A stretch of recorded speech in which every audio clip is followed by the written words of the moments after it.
Bab 13, The Art of Money, 8 Hukum Kekayaan Pribadi. Menjadi kaya karena pendapatan yang besar memang ideal. Dengan pendapatan yang melimpah, pengeluaran sebesar apapun tidak akan menjadi masalah. Sebanyak apapun uang yang dihabiskan, tetap akan ada uang masuk dalam jumlah yang lebih besar. Namun, menjadi kaya melalui jalur pendapatan tidaklah mudah. Mencapai pendapatan sebesar Anthony Salim atau Raffi Ahmad sangat sulit karena banyak pesaing dan hanya sedikit yang berhasil. Mereka yang berhasil pun akan melindungi posisinya dengan kuat. Jalur yang lebih realistis untuk menjadi kaya adalah dengan mengelola pengeluaran, hidup di bawah kemampuan yang sesungguhnya, dan membelanjakan uang lebih sedikit daripada penghasilan. Menekan keinginan jauh di bawah kebutuhan. Nah, jalan ini memang memiliki sedikit peminat karena tidak menawarkan kemewahan, popularitas, atau kesenangan. Namun, jalan ini menuntut pengendalian diri, kedisiplinan, dan pengekangan hasrat serta keinginan-keinginan. Nah, pada subbab yang pertama, 2 pendekatan yang bisa dikombinasikan. Membaca buku-buku Kiyosaki, terutama Cash Flow Quadrant, kita belajar banyak tentang pendapatan atau income, baik yang real maupun terselubung. Buku Morgan Housel, The Psychology of Money, dan The Millionaire Next Door lebih menekankan aspek pengeluaran dengan menabung sebagai kuncinya. Kita bisa menggabungkan keduanya, sisi pendapatan dan pengeluaran. Jika jalan yang ditempuh oleh Elon Musk dan Jeff Bezos terlalu terjal, kita bisa memodifikasinya.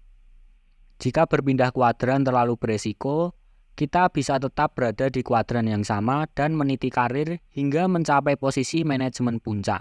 Contohnya, Theodore Permadi Rahmat yang setelah bekerja di grup Astra, mendirikan usaha sendiri dengan bendera Triputra Group dan Forbes menempatkannya sebagai orang terkaya ke-15 di Indonesia pada tahun 2021.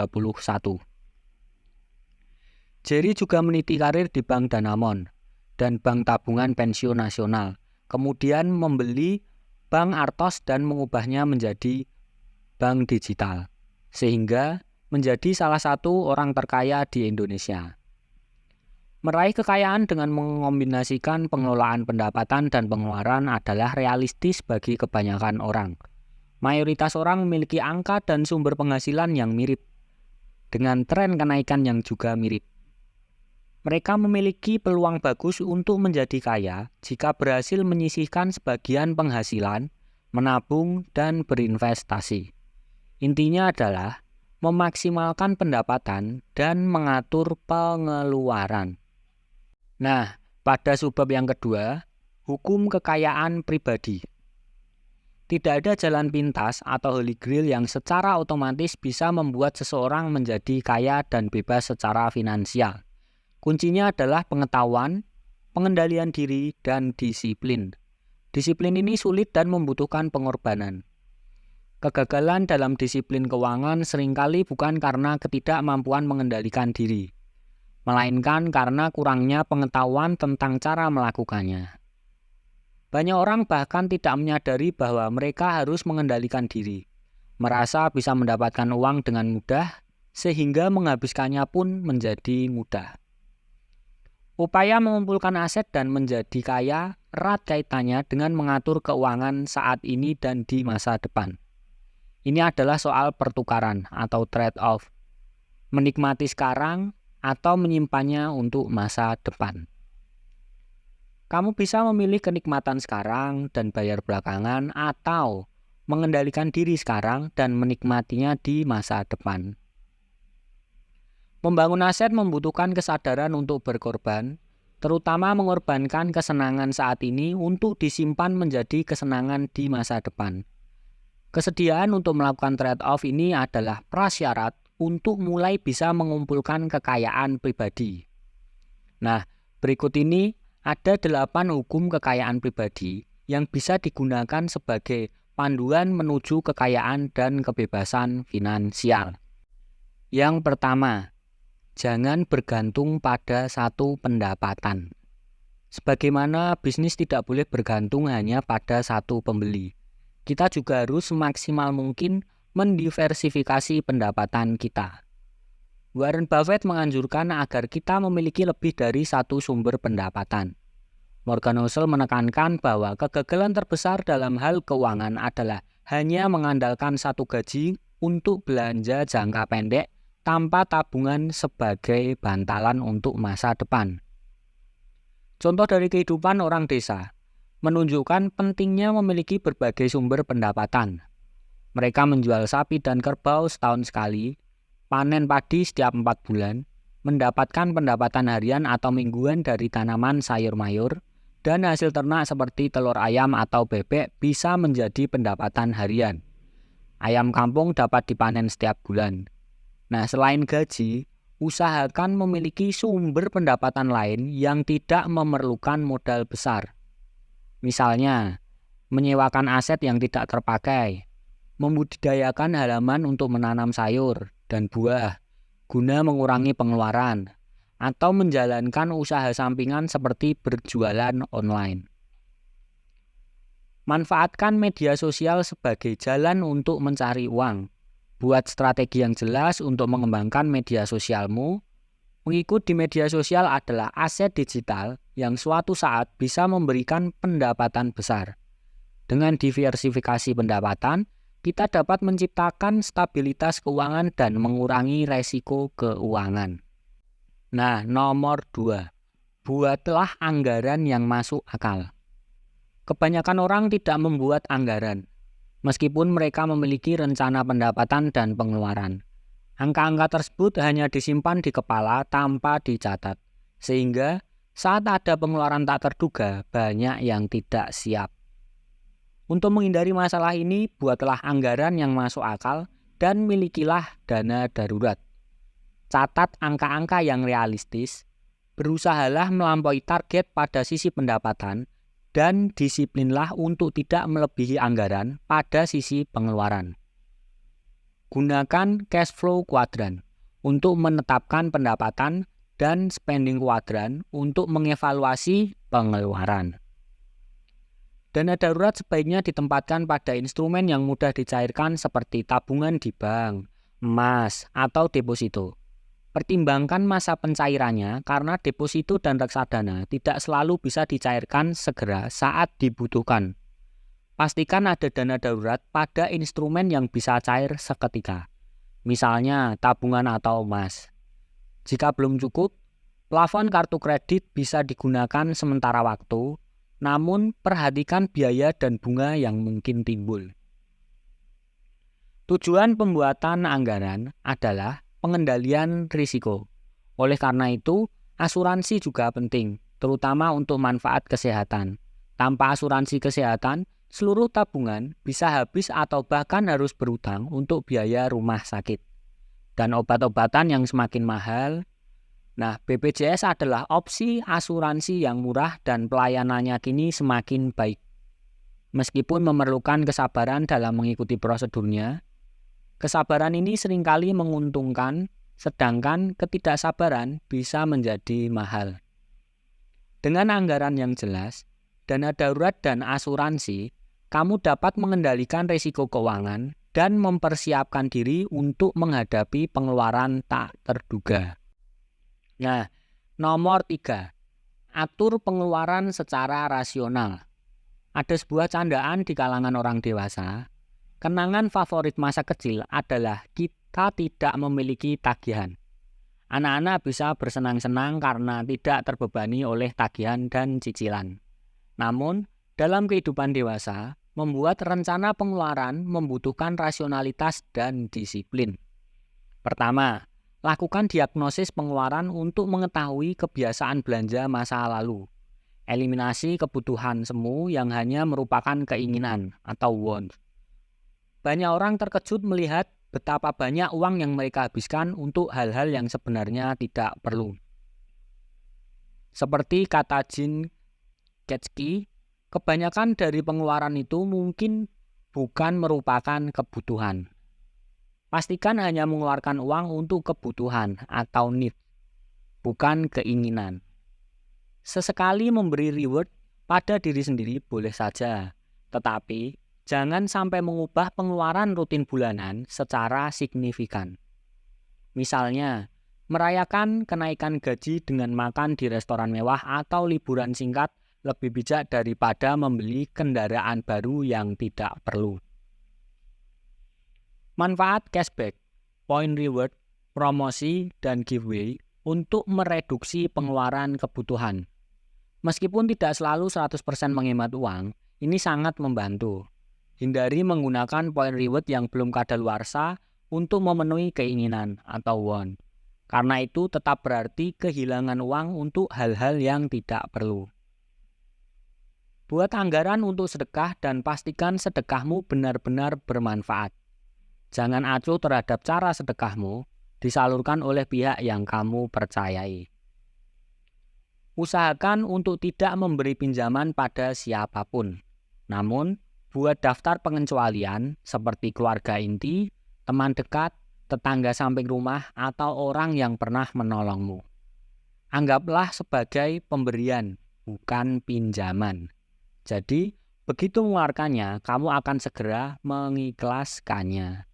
Dengan melakukan ini, kamu bisa mengendalikan pengeluaran, memenuhi kebutuhan tanpa terbebani oleh keinginan, dan tetap bersiap untuk masa depan yang lebih stabil secara finansial.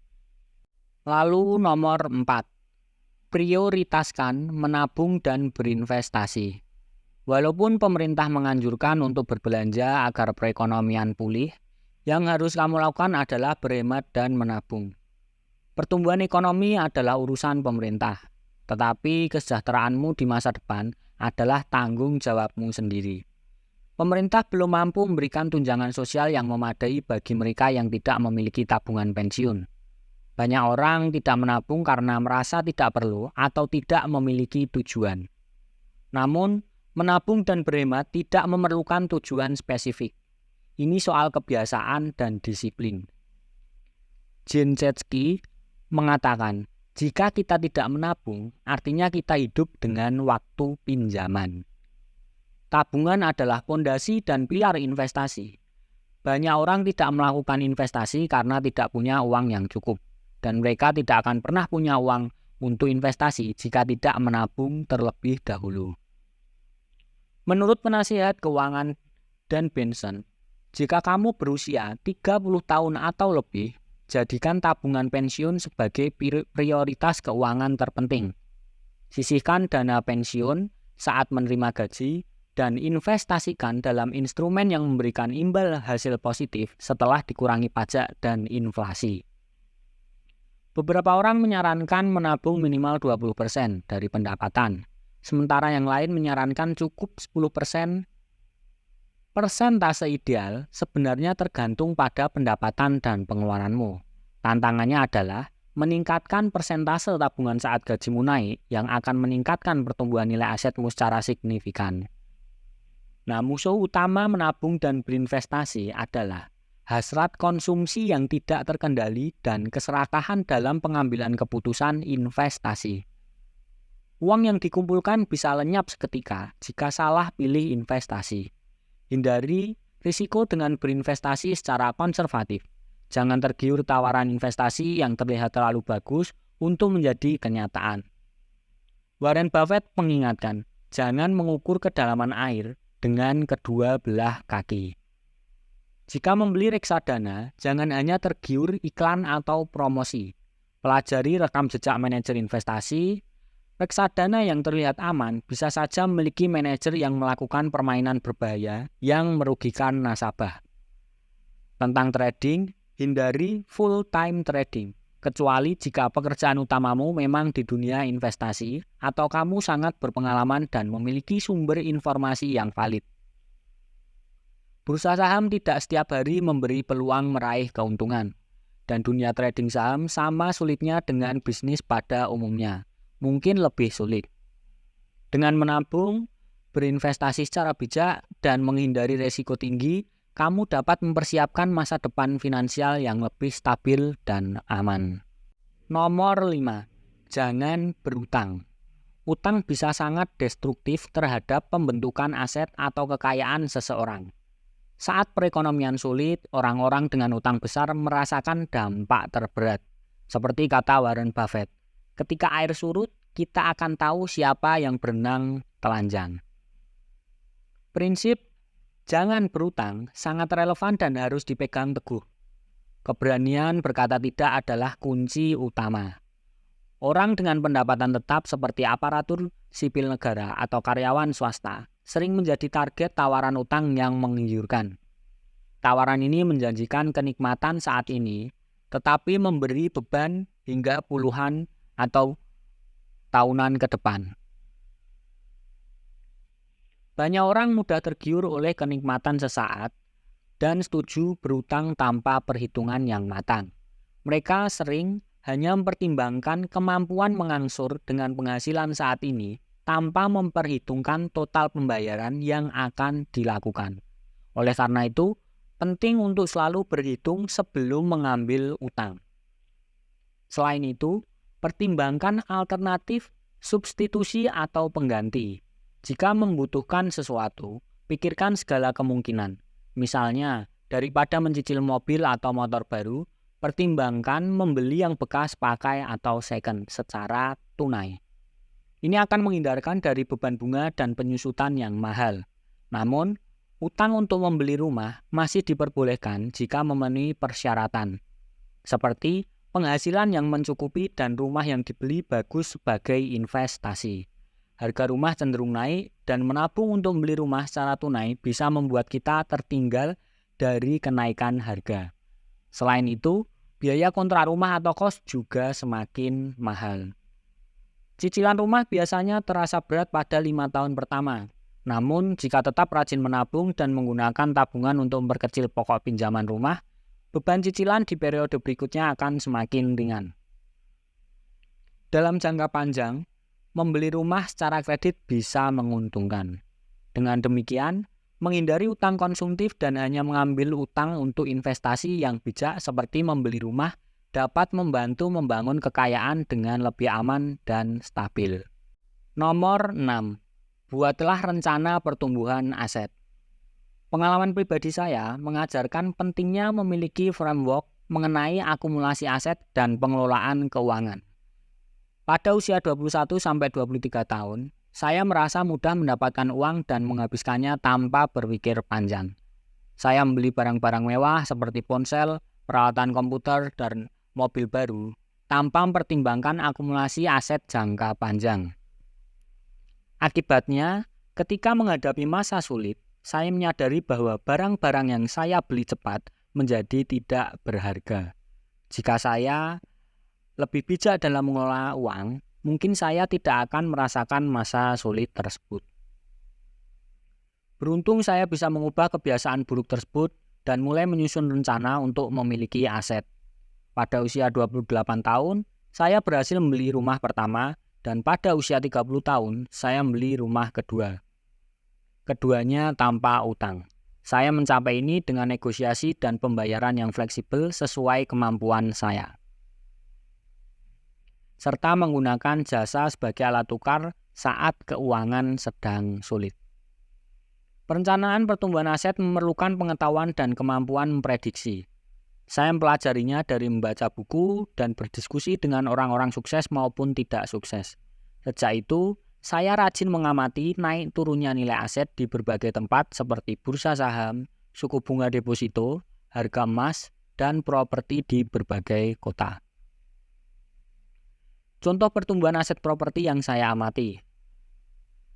Tanah seharga 50.000 per meter pada tahun 2003 menjadi 2 juta per meter pada 2021. Tanah seharga 700.000 per meter pada tahun 2009 menjadi 5 juta per meter pada 2021. Rumah seharga 65 juta pada 2022 menjadi 600 juta pada 2022. Selama 10 tahun terakhir, aset properti naik 3-5 kali lipat, terutama tanah kosong yang naik lebih cepat daripada rumah di kompleks perumahan. IHSG juga naik lebih dari 100%. dengan banyak saham individu naik hingga 500%. Seperti saham BCA dan BRI yang masing-masing naik 600% dan 700%. Harga emas juga naik lebih dari 2 kali lipat dalam satu dekade. Apakah pertumbuhan harga aset ke depan akan linear dengan yang terjadi di masa lalu? Saya yakin demikian, jika tidak lebih eksponensial. Karena jumlah uang yang dicetak terus bertambah melebihi pertumbuhan barang dan jasa. Maka, nilai aset dalam satuan nominal uang hampir pasti akan terus bertumbuh. Persoalannya adalah, aset mana yang bertumbuh lebih cepat dibandingkan yang lain? Itulah pertanyaan yang harus dijawab dengan tepat. Di sanalah kamu seharusnya mengalokasikan tabungan dan investasimu. Nomor 7. Miliki keterampilan cadangan. Seiring dengan perubahan zaman, keterampilan yang dulunya dianggap berharga bisa dengan cepat menjadi tidak relevan. Sebagai contoh, keterampilan menyetir mobil atau menguasai aplikasi desain grafis pada satu waktu mungkin menjadi keunggulan kompetitif. Namun, dengan kemajuan teknologi dan otomatisasi, keterampilan tersebut dapat dengan cepat menjadi umum atau bahkan usang. Kita hidup di era di mana disrupsi teknologi dan otomatisasi dapat mempengaruhi hampir semua sektor pekerjaan. Keterampilan yang dulunya bergengsi dan menguntungkan kini dapat menjadi biasa atau bahkan obsolet. Oleh karena itu, penting untuk tidak hanya mengandalkan satu keterampilan.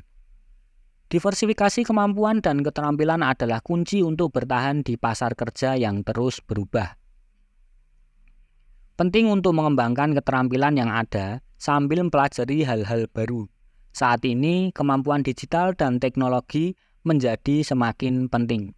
Menjadi adaptif dan proaktif dalam meningkatkan kompetensi adalah langkah penting untuk menjaga relevansi dan keberlanjutan karir.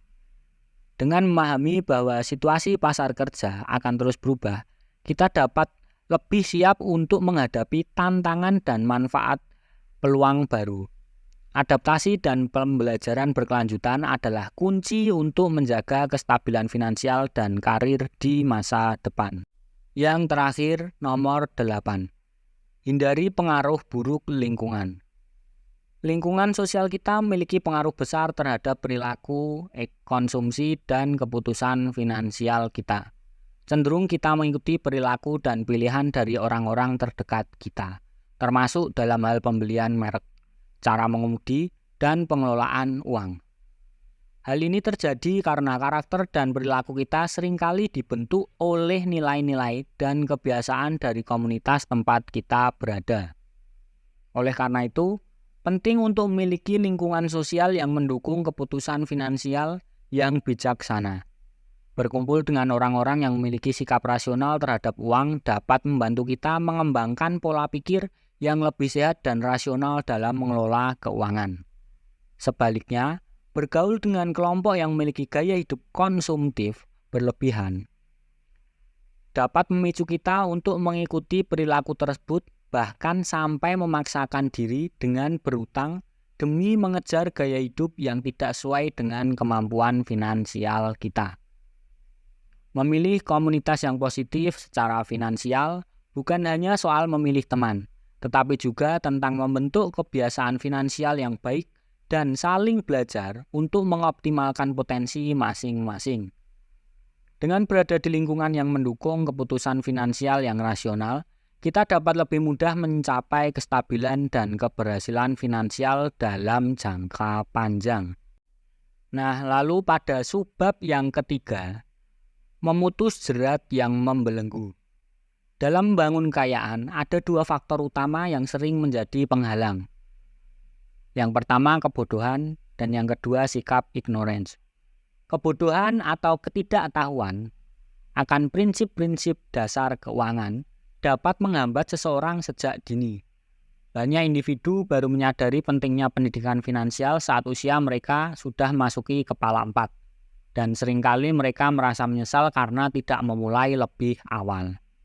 Sementara itu ignorance atau ketidaksadaran meskipun sudah memiliki pengetahuan, juga merupakan masalah signifikan.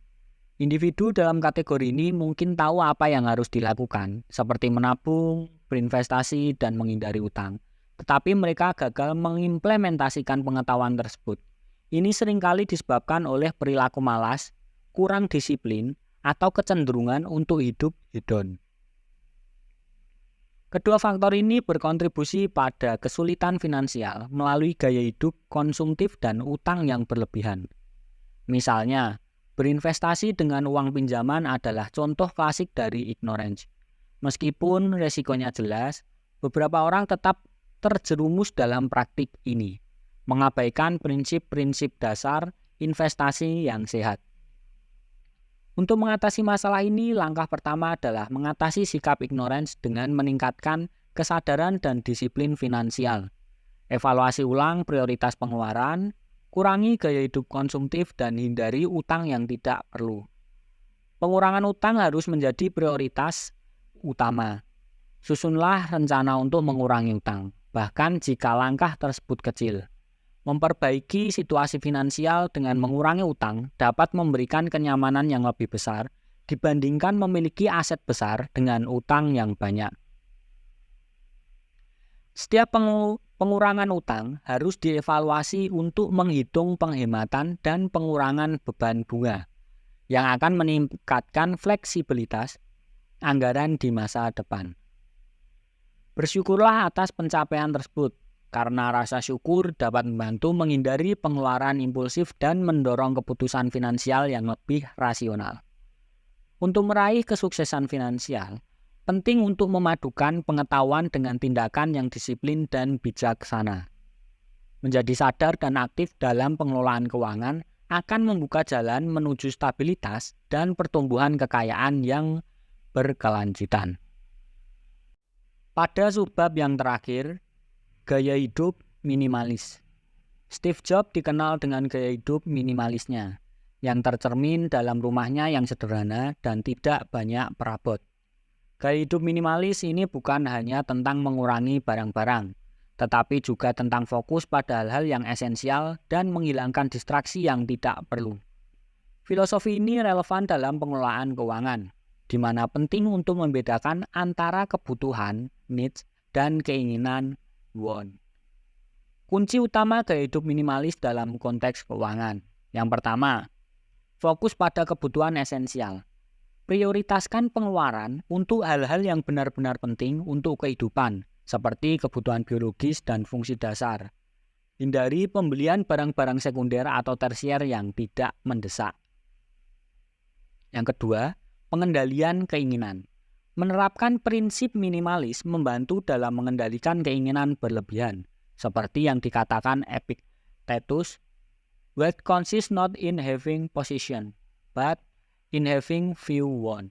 Dengan memiliki lebih sedikit keinginan, kita akan belanja lebih sedikit dan mengelola uang dengan lebih bijaksana. Yang ketiga, bahagia dengan lebih sedikit. Menurut Morgan Housel, belajar berbahagia dengan lebih sedikit uang dapat menciptakan kesenjangan antara apa yang kita miliki dan apa yang kita inginkan, mengurangi pemborosan yang tidak perlu. Yang keempat, mengetahui prioritas. Michael Dell menggarisbawahi pentingnya mengetahui apa yang tidak akan dilakukan sebagai bagian dari proses mengetahui apa yang harus dilakukan. Ini berarti membuat keputusan finansial yang sesuai dengan prioritas dan tujuan hidup kita. Yang kelima, hidup secara relatif.